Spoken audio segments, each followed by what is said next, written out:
Okay, so I can't believe we're on round 10 already. There are only 14 episodes in season 1. No, 15 if you count the homemade fight. So I have this, and then 4 more to go, and then we can get into season 2, which is still in progress. It's pretty good. We're making pretty good progress. So, let's begin. This interesting arc going on over the ownership of Europe. Can't remember if it was England or France, because it's supposed to be that Pete took over where Prince John left off. And, you know, in canon, Pete is King of France in this incarnation, and Prince John was Prince of England. So I forget. So it's just Europe. I mean, El Supremo kind of wanted all of Europe, didn't he? So yeah, this is the battle for Europe. This is actually a really cool matchup. You know, I have respect for Pete just for being like the first Disney villain.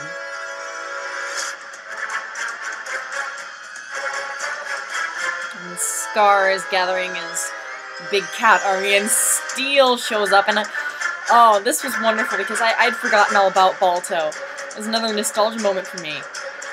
Like, and then Steel shows up, and I'm like, oh my gosh, it's that guy from Balto! And this match was just so genius too! And more great editing! Like, again, I keep forgetting that these are 2 separate movies.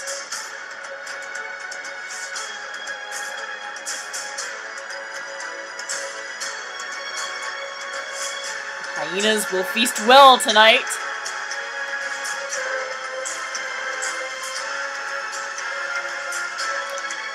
And Captain Hook means business. Okay, so one of the big things about this series in general is that they decided to give Captain Hook a level up in awesome.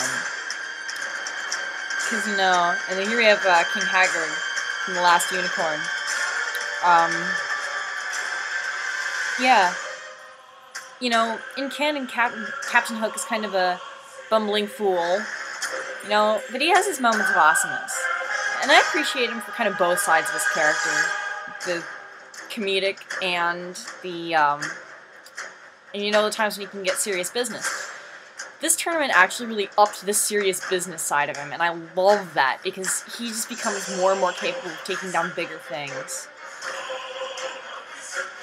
And Scar's Alliance is not done, doing things behind the scenes. Oh my gosh! I think this is actually the round that's dedicated to, removing Hexus's faction one by one. Okay, remember we had Hexus is allied with Thrax and Red, and he also had Pain and Panic. So, remember, Red killed Nuka, so Zero wants revenge, and she allied with the Horned King, which, you know, seems like a really weird alliance, but it just works somehow. And you call upon the powers of the Black Cauldron.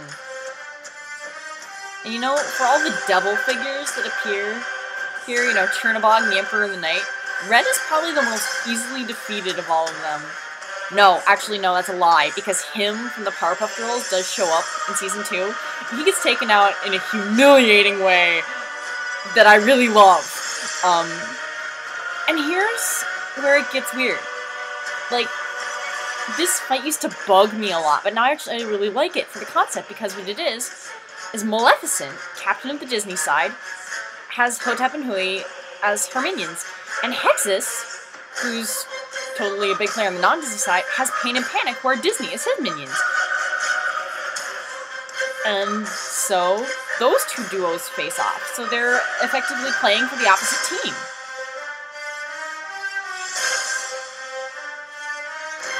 Oh, Pain and Panic, you lost to a pair of illusionists. How embarrassing.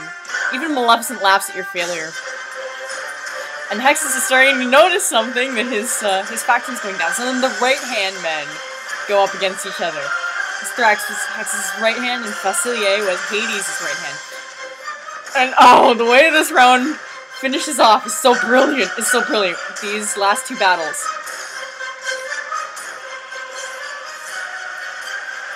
It's really, okay. Facilier, as much as he's bros with Hades, this is really only his side quest on his ultimate goal to get to Mach.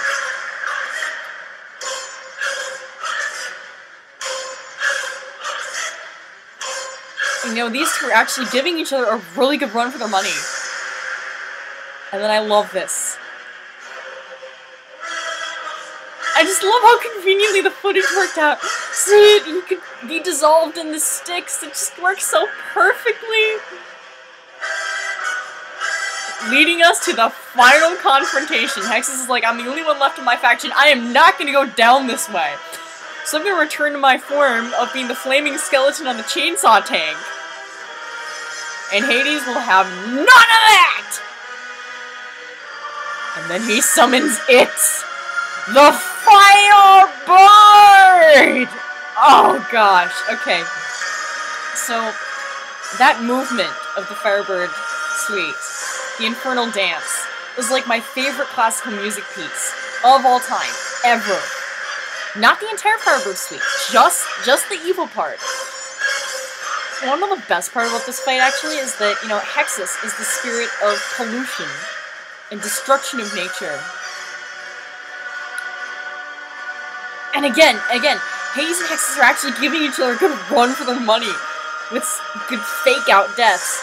Anyway, the Firebird is the spirit of cleansing nature, because in canon, he or she brings winter, and that is destruction, but part of the natural cycle. So it's like destroying the impurities within nature through cleansing nature. And that's just so brilliant. Favorite part of the game.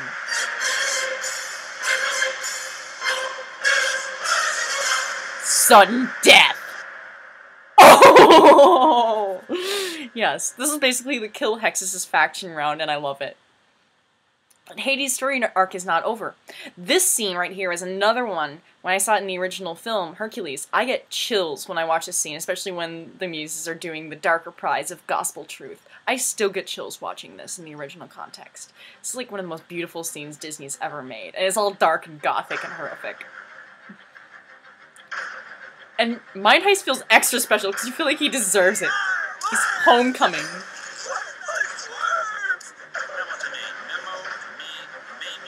After my meeting.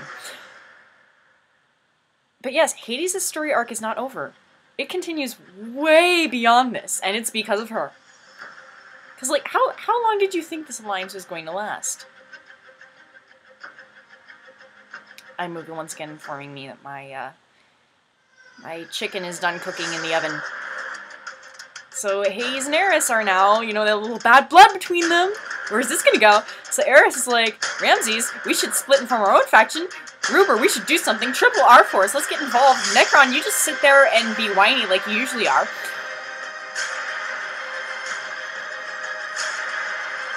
Rasputin, you sell your soul. I'll power you up. New demons. You're set to go. So I do not need Hades being the king of everything. I want to be queen of everything. This is a time of wild wickedness, and even wilder years. Diddley, what's her face? And then Mach and Holly. Okay, I am a rabid Molly shipper. All work and no play makes Mark a dull boy. Because, you know, they're just so into the party club scene. And I just think they're really compatible.